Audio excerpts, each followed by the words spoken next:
Welcome to another edition of the 49er Goldcast.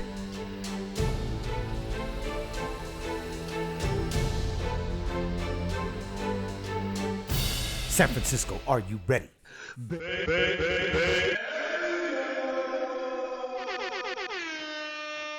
Boom! Welcome to another edition of the 49er Goldcast. We are the voice of the faithful. I'm your host, Rudy Solis III, and with me is my brother, my co-host, Raymond Solis the first, baby. And we have no Nobody. Esteemed co-host. No LA co-host. I was about to jump and go, wait a minute, we don't have anybody else. No Oakland. Ray today. Yeah, Old Man Davis. Wow, in the wake of their playoff berth, he disappears. How interesting is that? How interesting is that? You know what? At first I thought he was being a coward because Kansas City beat him and he was knocked into the fifth spot of the seeding. And then he won this week and is still nowhere to be found. Old Man Davis, don't worry. Your time will come on this Goldcast, and you will have to eventually answer for when the Raiders lose in the postseason. Oh, yeah, baby. Oh, listen. Raymond, today's a sad day for me because I lost the first round of the playoffs of my fantasy league after winning 6 straight weeks in a row. I left the winning points. Actually, you know what? I'm looking now, and even with the winning points on the bench, I don't know. I might have been tied. I don't actually think I left the winning points on the bench. But either way, it's a sad day in the world of Rudy Solis III today. Oh. Well, one day I'll give fantasy football a try, maybe, possibly. It's really addicting. I just kind of like getting calls from you and Dad asking me who to put in where. I do enjoy that.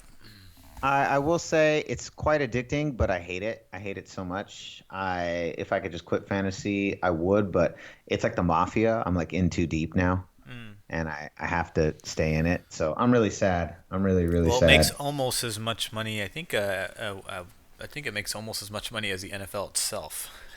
Yeah, it's really addicting, and lost my money. So sad. Anyways. Look at that. That sums up the Niners season. Is what? Yeah, we're not even going to talk about how brutal that was. Oh, and if you're seeing on your feed, like your Bleacher Report feed, that the Niners are possibly for sale, don't listen to that at all. It's a bunch of BS. It's just a regifted, in the spirit of the season, it's a regifted article from last year. Right, and what they did last week, they did this to the day because it was on December 16th of 2015, or December 15th, 2015 and 16th. So the first one came out of the Chronicle, the next one came out of Pro Football Talk by Mike Florio, who was piggybacking off of the SF Chronicle by Scott Ostler. And they reposted it in the Bleacher 49er news feed the same day last week. So I fell for the same thing too. I looked at it, I was like, really? This is coming up again? And then I noticed that there was a typo in the Chronicle article, or I thought it was a typo, where one of the options that Scott Ostler outlined was to give Chamsula another chance instead of firing him at the end of the year. And I was like, is this a typo, or did he just get this one completely wrong? And then I looked at the date and I was like, oh, wait, this is last year. That's why. Yep. So don't believe the hype. The 49ers are not for sale. Nope. So not even an inkling of that this year at all. They're not for sale. Not only are they not for sale, but Jed York isn't going anywhere. Right. Even his dad came out and said that the articles that have come out recently talking about him getting stripped of his responsibilities says, quote, completely, unquote, false. Yeah. So don't believe the hype. Everything is going to stay as it is. I'd say Trent Baalke is probably for sure gone. Would you agree with that? I definitely think he is gone. And some people are wondering why he is gone. Jason Cole from Bleacher Report was asking why he was allowed to sign Ray Armstrong today to a 2-year extension if he's out the door. I responded to him and said, hey, I think it's just because it's his job and he has to sign it. Plus, Ray Ray Armstrong is a signing that makes sense in my book.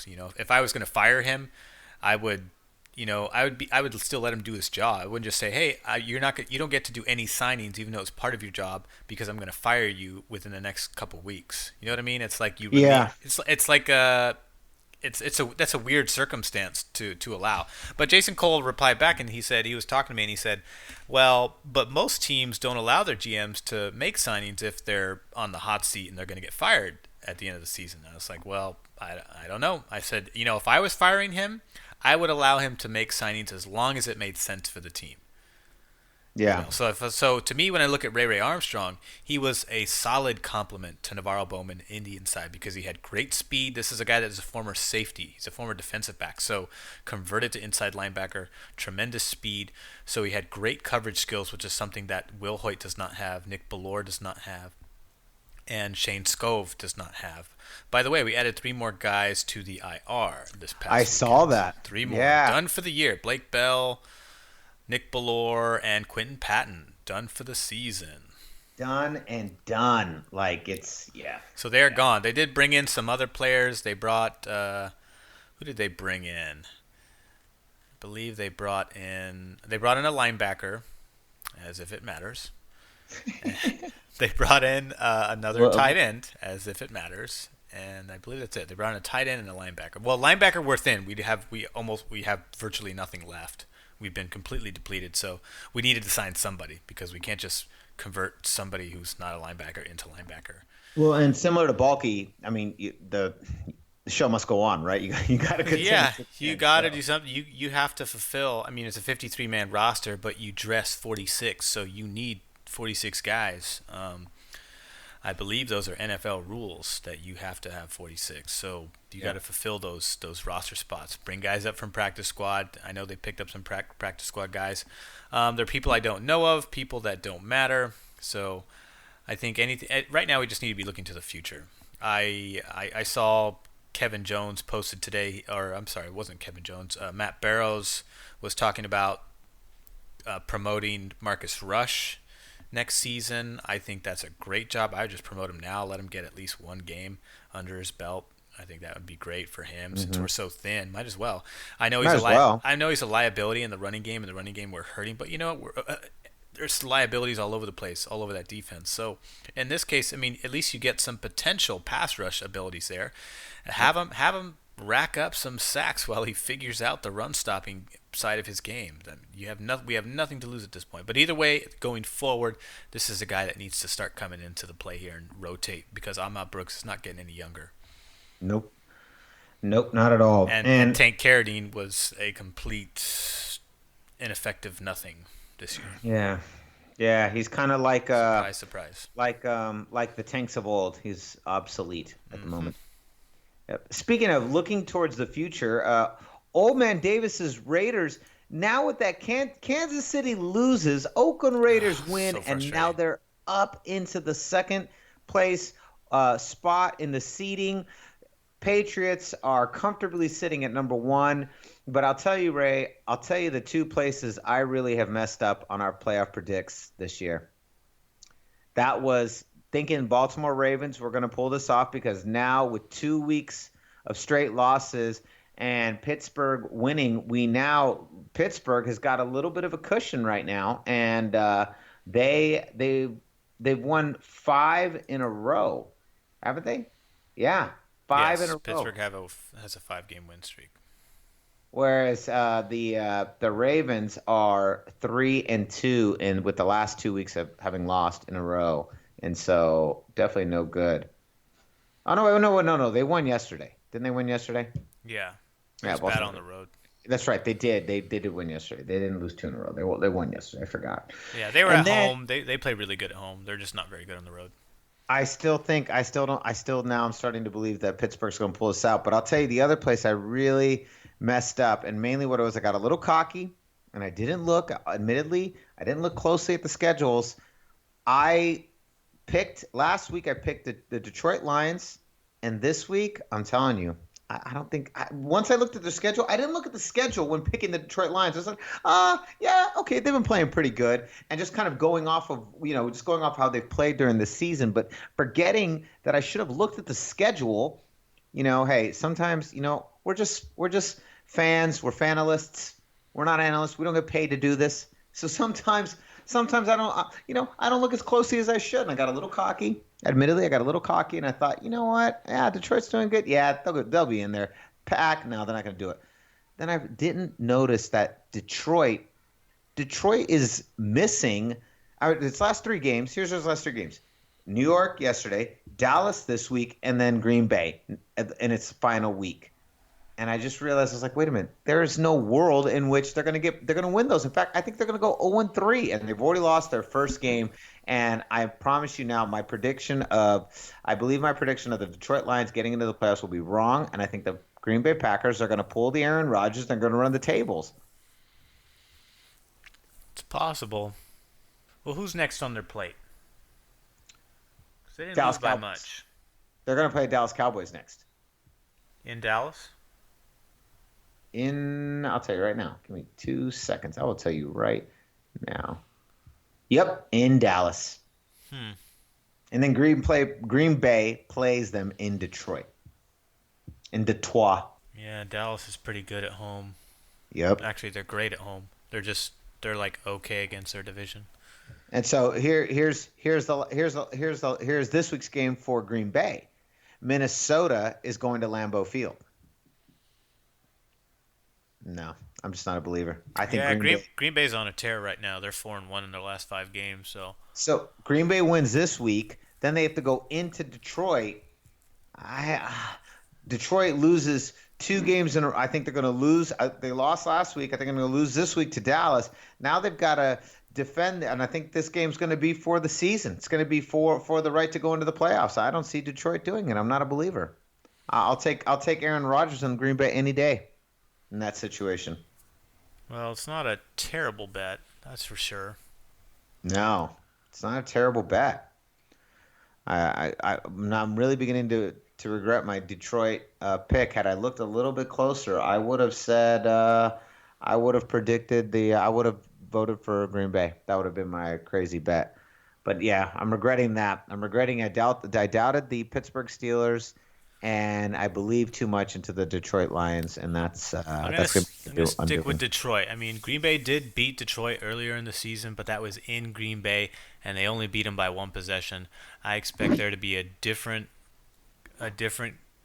outcome to the game in Detroit. Lambeau's a lot harder to play in for Detroit, so Green Bay will be out of their comfort element in the dome, and I think that will favor Detroit. I mean, you're entirely right. It is very possible that Green Bay goes into Detroit and Detroit pulls out that victory. Totally, totally possible. I would love for them to stun Dallas. That would be terrific.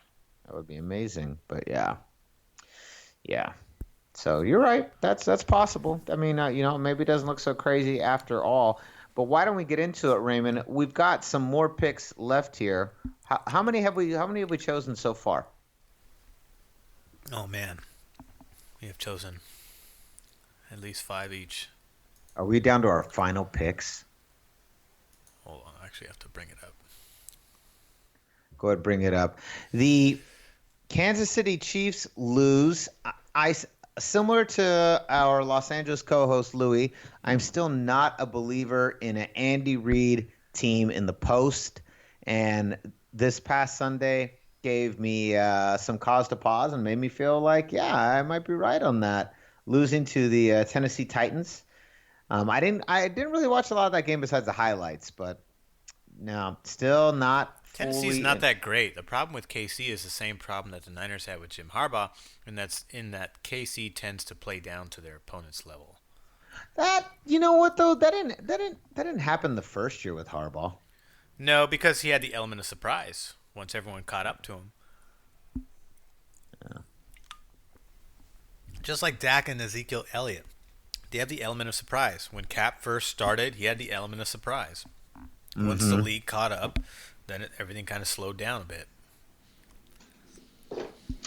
Mixture of the two. So it's teams adjusting to what they know, and in addition to Casey kind of having this little knack to kind of play down to their opponent's level. The same, but I mean, it works both ways. It's kind of a double-edged sword, where if they play a better opponent, they rise to the occasion. Case in point, Oakland.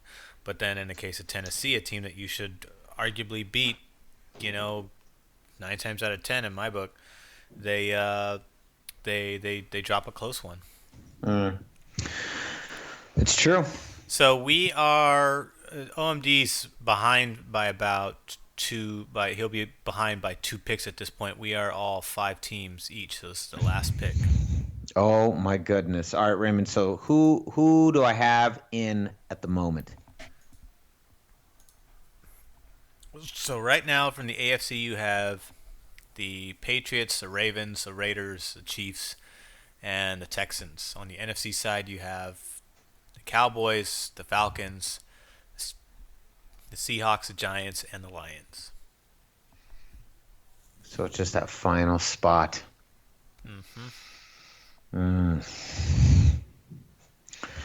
Between Washington. Is that game over now? Washington win? I don't know. Who cares? I don't know either. But I need to see though, because I want to see for my playoff predicts. It is the fourth quarter, and Carolina's still up 23-12. Okay, so About less than 5 minutes left. Washington loses. Yeah, I wonder if Cousins is going to go to Scott McCloughan and say, "How do you like me now? You like me now?" After tonight's game. What about the woo-wee? That was his other one for a while. Now, here's the question. Okay, so Green Bay is, Green Bay could possibly sneak into that 6th spot, couldn't they? And Washington could go down. They could. And then there's Tampa creeping. Man, this is tough. This is really tough. Let me see. Tampa's final schedule. So they're at New Orleans, and then Carolina is in Tampa. Well, for the AFC, I've got pretty much the exact same group you've got. With the exception of you have the Steelers in where the Ravens are. No, I picked Baltimore too. Oh, you did? Yeah. Expected more out of them. And I already picked the Raiders. I picked the Raiders and Chiefs. I picked Houston, even though, God, I can't believe Tennessee's actually in it. Jesus. I picked New England. God, it's a toss-up between Miami and Pittsburgh, but I'm going to go Pittsburgh. I'm going to go Roethlisberger. They have the three-headed monster going into there. Big Ben, Antonio Brown, and Le'Veon Bell. I mean, I agree that I believe Pittsburgh's going to go in. Yeah, I think. Go ahead, keep going. On the NFC side, let's see here. You got Washington, the Washington professional football team, the Green Bay Packers, and the Tampa Bay Buccaneers, all vying for that final spot. I can't believe Arizona's out of it. I can, because remember I told you at the very beginning of the year I didn't think they were going to be very good this year? How right did I end up being about that? That's like the one thing I predicted correctly this year. What happened to them? I'm not sure. They just fell apart. I don't follow them closely enough because I just don't care. And let's see. And who does Tampa play in their last few games here? They just lost to Dallas by less than a touchdown. Tampa, like I said, Tampa is in New Orleans, and then Carolina's in Tampa. There's a good chance Tampa puts some clamps on New Orleans and pulls out a win. Carolina at home in Tampa, there's a good chance Tampa wins that one too. The odds are better for Green Bay though. I'm gonna say Green Bay gets in the wild card spot. Do you think so you're saying you think You think Detroit and Green Bay get in? Yeah, because Green Bay is just a little bit more reliable. Not so much defensively, but offensively they are, and Mm-hmm. they've found their stride within the last 5 games. Mm-hmm. Yeah, they've won four in a row. They struggle on the road. Tampa's good on the road, so that bodes well for them in New Orleans. But when they come back home to play Carolina, I feel like that's a toss-up. At home, they're not. Tampa's not as good defending the home ground. They're great against division. So I think that they take the game in New Orleans on the road, but I think they lose to Carolina, and then they end up Mm. falling to 9-7. So Carolina plays spoiler, huh? Yeah, Carolina doesn't care. They don't care right now. So they're playing comfortably right now. They're just kind of having fun because like there's no pressure, right?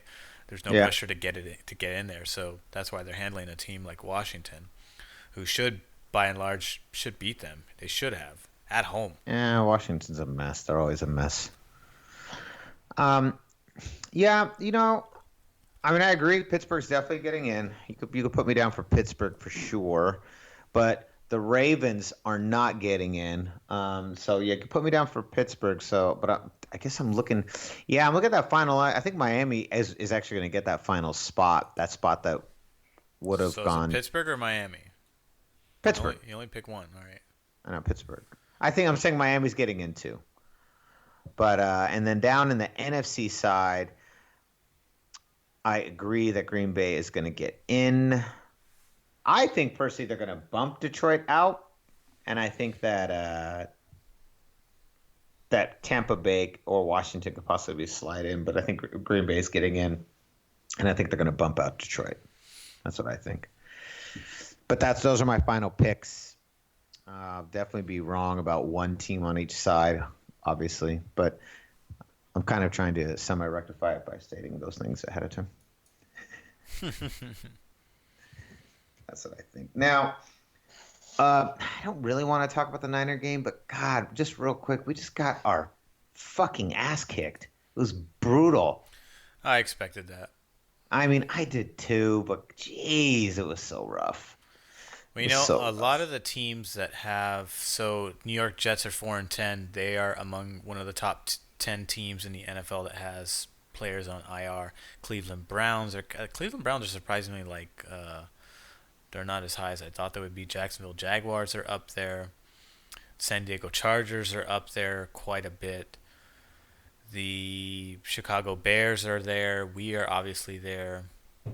And there's the trend that I see is the teams with the most injuries also have the worst records, is what I'm alluding to. Yeah. With the exception of some lucky anomalies, and I wouldn't say anomalies, but teams with better depth. Baltimore Ravens are clinging to, well, they're 8-6 now, so they just edged out Philadelphia to improve to 2 games over 500. But before that, they were 7-6, and they were kind of middle of the road almost. And that's pretty much about it. I think there's one other team. I have to look at the tracker, but the trend that I see. So for people who want to say, because the fans just say, oh well, Cap sucks. I mean, you know what? If the offense was solely dependent on one player and not 11, I would totally agree with everyone's assessment there. I would say you guys are spot on. That is incredibly perceptive. You should have a job in the NFL as an analyst. But the case is, it does not work that way. Therefore, the assessment is completely off. Cap actually played pretty well. It just 20 for 33 yards.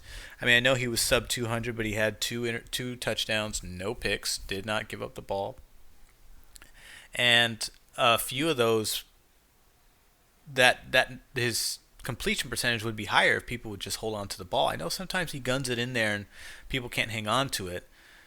And I think if you're going to be throwing short passes in a West Coast-esque offense that Chip is trying to run, you do need to add some touch there, some Joe Montana touch.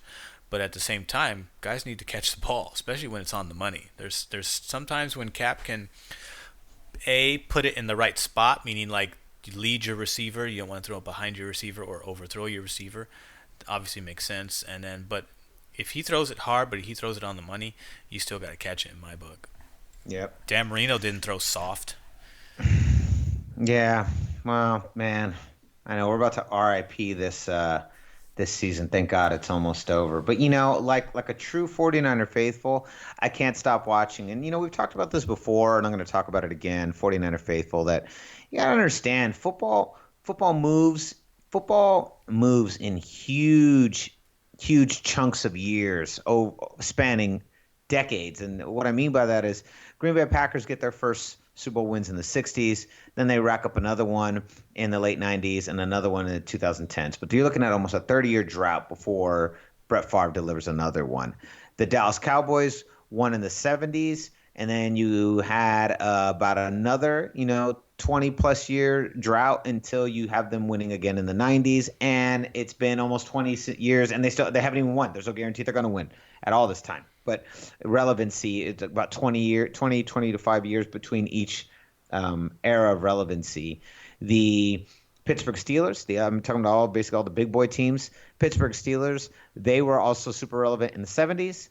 Then they don't win again until the 2000s. I mean, again, 30 plus years. So it takes a while. The Niners went through a good, 16, 17-year drought of relevancy before Harbaugh came. And I think when you're a 49er faithful, you have to remember just the sweeping span of football history and how long it takes for teams to get relevant. I mean, 20 to 30 years is pretty average for football teams. This is kind of what they go through. And so I think sometimes too, given the state of where the rest of Bay Area sports is at, you got the Warriors and the Giants all winning, at least multiple championship appearances or multiple championship wins, or definitely have the teams in place to go to another championship. I'm talking about the Warriors, obviously. And possibly the Giants with some of their offseason signings right now. They definitely look poised to make another run this year. So you just look at that situation, and I know sometimes it's easier, I think, to get a little frustrated with the 49ers because right now especially they're just so bad. But I think sometimes I'll tell you what the last 2 years has taught me after, some great years with Harbaugh is that, being a 49er fan, you just kind of got to stick it out through and through. And that it's really easy to support the team when they're winning and when everyone's good. It's really hard to support the team when they really need it. It's when they kind of suck. And so sometimes while I love our 49er faithful, sometimes I get frustrated by 49er faithful who just like flat out stop watching the games or, won't participate in it. Oh, I don't want, they don't want to deal with it till they're good. That's called a fair weather fan. And I'm not into that. Like I believe in supporting the 49ers through thick and thin. And I'm gonna whether they suck or whether they're the best, I'm just gonna keep watching because I support the 49ers and that's my favorite team in the world, and I'm gonna keep watching them. Yeah, and actually, I couldn't agree more, although sometimes it is really difficult to watch. But the Of first two course. quarters of every game this season are terrific. They're competitive, they're in it, and for whatever reason, they just can't do anything in the latter two quarters. Although the third quarter in particular has been our Achilles heel all season long. It's where everything falls apart, and they cannot hold a lead, get a lead, or even tie. That's the one quarter all season long where they've scored. Gosh, I can't remember what Tim Ryan said, but it was a pretty low number. And in the fourth quarter, they actually had a decent amount of points scored in the fourth, because it's like they get into desperation mode, and in some cases, like the blowouts, you get some garbage time points. Yeah. And I think it's just important to. Yeah, I just kind of had to say my 2 cents about it. I think, of course, it all sucks. We all want the 49ers to be good, but they're not. But either way, if you're a real fan, you watch them when they're doing great, and you watch them when they suck, and that's just the way it is. Mm-hmm. So next up, Raymond, let's go into the Vegas odds. Let me ask you where the 49ers are coming into Los Angeles. They're coming into where I currently live. I currently reside. They're coming here to LA. And I'm out of curiosity, what do you think the spread is and who is it in favor for? If you were to guess. And who are we playing? The Rams? Yeah, they're coming here in LA to play the Rams. I would assume the Rams have an edge. I think their edge is probably 7 points or less. Nice. Close. It's 3.5 points. And yes, in favor of the Rams. Now the question is, Raymond, Do you take that bet? Now, the real question is, why on earth are you still betting on the Niners? Unless you're betting for the points and the spread against us, then I guess maybe this is a great, great team to be betting against. I think you don't take the bet, and I'm going to bet against the Rams. You think we beat the Rams? Yeah, I think we beat the Rams. I hope we beat the Rams. I really do. I hope we beat the Rams. They got almost as many problems as we do, minus a head coach. That's how bad their season is. Yeah, well, yeah, that's true. They are minus a head coach, and that might work in our favor. Though apparently that wasn't enough to swing Vegas into even thinking we had a chance, possibly due to all the large amount of injuries the San Francisco 49ers have, and the fact that we can't seem to stop anybody on the run. Raymond, where can they find us?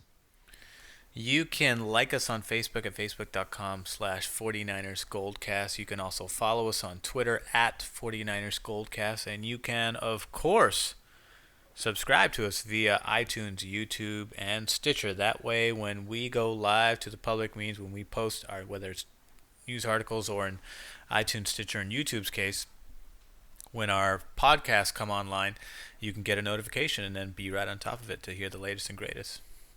Yep. Don't forget to follow us, like, and subscribe. Follow us, like, and subscribe. Follow us, like, and subscribe. We will follow to you back. Raymond, where can they find you? You can find me on Twitter at Raysolis, Raysolis. Boom. You can find me on Instagram and Twitter at Rudy Solis 3rd, Rudy Solis 3RD. So concludes another edition of the 49er Goldcast. We are the voice of the faithful. Just want to remind you guys that we will be rebranding and expanding in January. And tomorrow, you might get a little sneak peek of that. Maybe some UFC talk with a UFC fanatic and fighter himself, a little buddy of mine we know affectionately as Dan the Man. So maybe we'll get a little bit of that tomorrow. Danny boy. Danny boy. All right. So concludes another edition of the 49er Goldcast. We're really excited, and we hope you guys are too for the expansion. I'm your host, Rudy Solis III, and with me is my brother, my co-host, Raymond Solis first, baby. Boom! We'll see you next time. Same Goldcast time, same Goldcast channel.